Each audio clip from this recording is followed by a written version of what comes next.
Y estamos aquí tratando temas realmente trascendentes e importantes que no todo el mundo conoce del mundo de la política exterior de los estados. Y estamos con el embajador Carlos Foradori, que nos está dando una clase magistral respecto de esta nueva alternativa, que es la posibilidad de ver la injerencia en las situaciones internas, en los problemas internos de los países. ¿Vos querías decir algo al respecto? Por favor. Sí, yo quiero aprovechar la presencia del embajador Carlos Foradori, Carlos, y hacer un par de preguntas. Este programa tiene la importancia no solamente de poder decir, sino además de escuchar y aprender. Regla de la mediación y negociación. Quiero dejarlo sentado. Pero ahora van las dos preguntas, porque aprovecho su capacidad, su inteligencia y su historia en relación al tema internacional. Hace pocos días, el 27 de octubre, un día viernes, el Parlamento catalán decretó la independencia de Cataluña. Simultáneamente, el gobierno español dijo, voy a intervenir Cataluña, sí. Voy a hacer una intervención de Cataluña. Esto viene justo sobre el tema de la injerencia y no injerencia, el tema que ustedes conversaron. Ya en Cataluña dicen, porque España, ya dijeron España, ya ellos no son España, ya la nombran como España. Entonces, el 27 de octubre el Parlamento catalán decreta la independencia de Cataluña. El gobierno español, a través de Rajoy, dice, nosotros vamos a intervenir y esto no va a suceder, no van a transgredir la ley. ¿Cómo podemos pensar esta situación en relación a la injerencia o no injerencia cuando se decreta la independencia y cuando se dejó de pertenecer hace minutos? Y el segundo tema es en cuanto, Carlos, vos hablás de respeto a los derechos humanos. Estamos convencidos en el mundo, yo estoy convencido, creo que todos nosotros, de la necesidad al 1000% del respeto a los derechos humanos. Ya creo que la generalidad de la humanidad no discute la necesidad del respeto a los derechos humanos. Ahora, ¿qué pasa cuando organismos que se atribuyen la representación de derechos humanos son organismos tendenciosos, digamos, actúan en favor de lo que creen que es un derecho humano en una área, en un país, pero por ejemplo, Boko Haram, que secuestra mujeres, las viola y las tira, no se habla nada. Sobre el ISIS, que produce masacres y ha ocupado parte de Siria y destrozado monumentos históricos, no se dice nada. ¿Cómo juega esa relación de fortalecer los derechos humanos y a su vez decirle a los organismos o a determinados organismos de los derechos humanos, seamos categóricos y serios?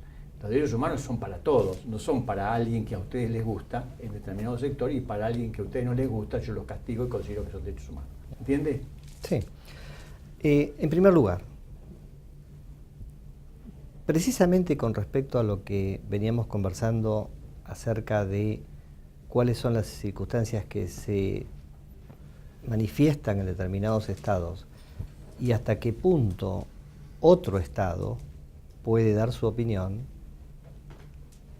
la secuencia efectivamente fue así.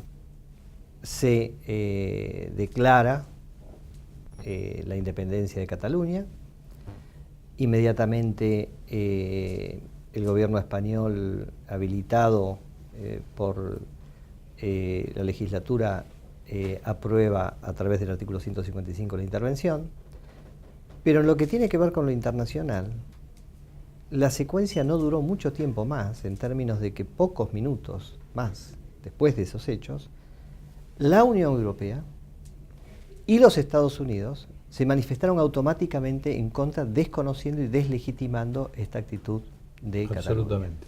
Y muchos otros estados van a seguir. Quiero decir con esto, justamente, automáticamente han demostrado que no son indiferentes a lo que puede estar sucediendo dentro de España.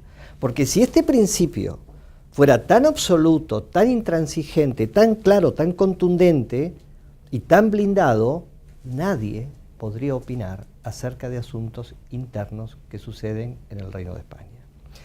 Segunda situación. Bueno,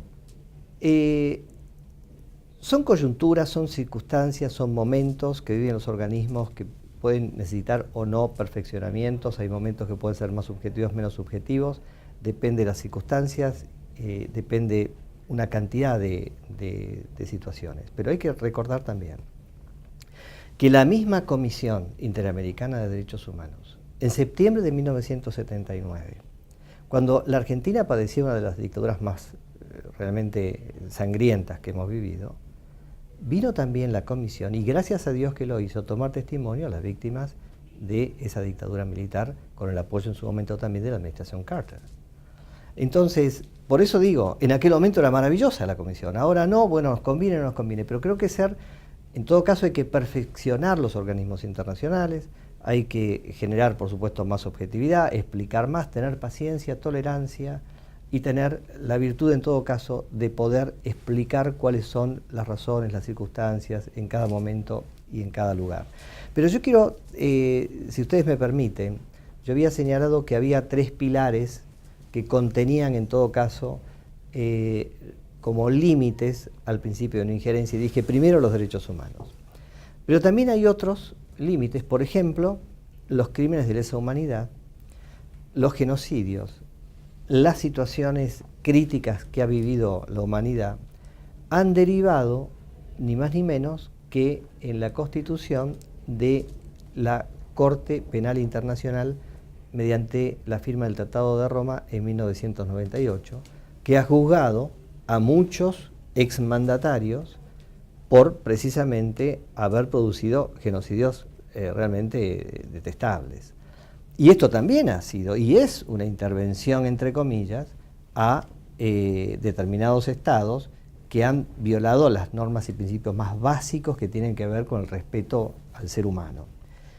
Pero hay un tercer límite, y esto yo creo que es lo más novedoso, y que tiene que ver con cuestiones básicamente institucionales que tienen un antecedente inclusive regional en este siglo pasado. El ministro de Relaciones Exteriores de Ecuador, Tobar, en 1907, ya había señalado que no iba a reconocer Ecuador a ningún gobierno que surja de golpes de Estado, lo que se dio a conocer como la doctrina Tobar. Pero también esto fue receptado por Wilson, presidente Wilson en 1913, y de hecho el gobierno de los Estados Unidos en ese momento no reconoció al gobierno mexicano de Huerta porque había surgido de la destitución del presidente Madero.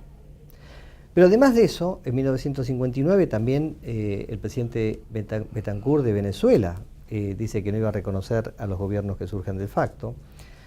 Pero ¿qué es lo que pasa? Esto va evolucionando.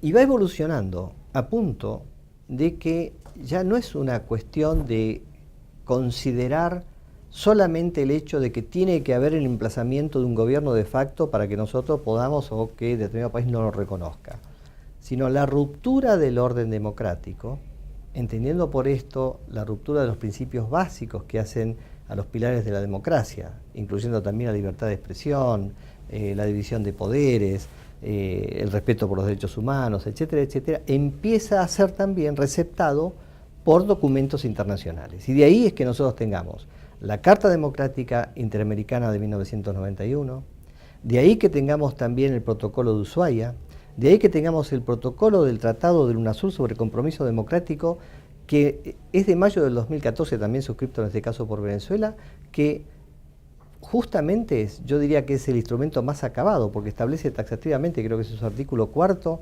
todas las medidas que se deben tomar en el caso de que haya una ruptura del orden democrático, no necesariamente que haya un emplazamiento de un gobierno de facto sobre un gobierno democrático. Entonces, ¿qué queremos decir con esto? El principio de no indiferencia avanza cada vez más. Lo vemos en infinidad de aspectos, en infinidad de situaciones. Y quiero agregar otra cosa. La Argentina, ¿por qué no es indiferente? ¿Y por qué este principio realmente es importante? No solamente por la cuestión vinculada a los derechos humanos, a los crímenes de lesa humanidad o rupturas del orden democrático, sino en muchos otros aspectos más. Por ejemplo, cada vez que Corea del Norte decide lanzar un misil, ustedes se van a encontrar que horas más tarde hay un comunicado de la Cancillería señalando su categórico repudio porque pone en peligro la paz regional e internacional este tipo de actitudes. Pero además no solamente eso. La canciller Malcorra el año pasado estuvo también en un campo de refugiados del Líbano, porque no somos indiferentes a lo que pasa en las corrientes y situaciones críticas migratorias en Europa. También hemos establecido, como sabemos, el Plan Siria de recepción de ciudadanos sirios en la República Argentina. Pero como no somos indiferentes a lo que pasa en Colombia, en la época post-conflicto, nosotros hemos diseñado y implementado un plan integral de cooperación con Colombia que pasan desde ayuda en materia agrícola-ganadero hasta el deporte.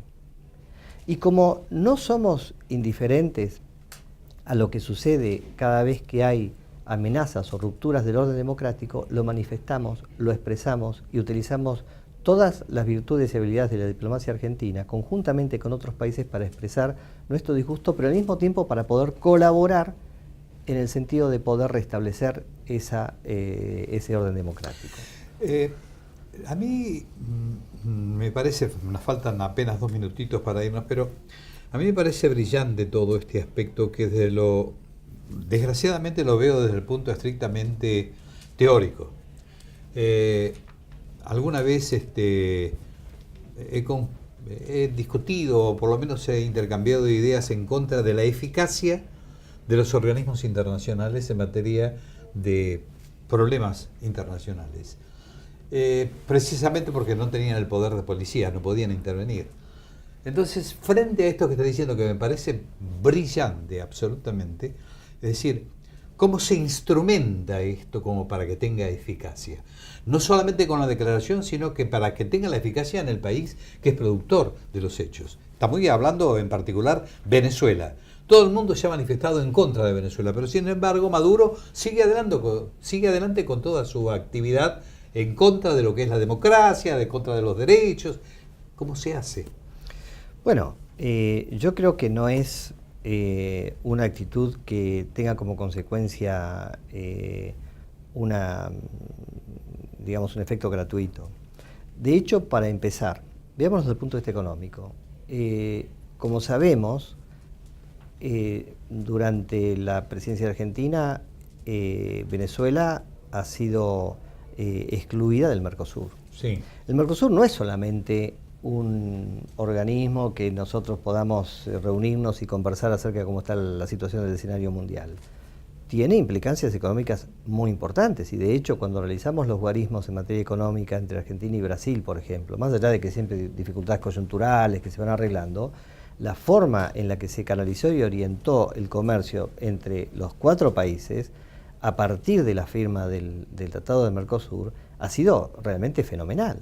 Entonces, el hecho de que un país esté excluido de poder participar, por ejemplo, de regímenes de facilitación económica y comercial de esta naturaleza, evidentemente tiene implicancias y costos económicos directos y absolutos.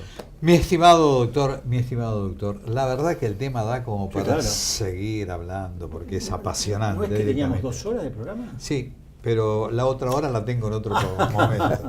Así que no es solamente la primera vez que va a venir. Si ustedes tan amable, en algún otro momento lo voy a convocar para seguir hablando de esto y para que todos se enteren absolutamente de lo que significa la política internacional, la política exterior de un país, y lo que ha significado la apertura internacional para nuestro país en estos últimos 2 años. Efectivamente, todo esto que ha dicho el doctor es realmente importante como para comprender efectivamente los alcances de políticas determinadas en ese aspecto. Y a ustedes, gracias por estar. El próximo domingo, a partir de las 18 horas, nos volvemos a encontrar con ustedes. Gracias.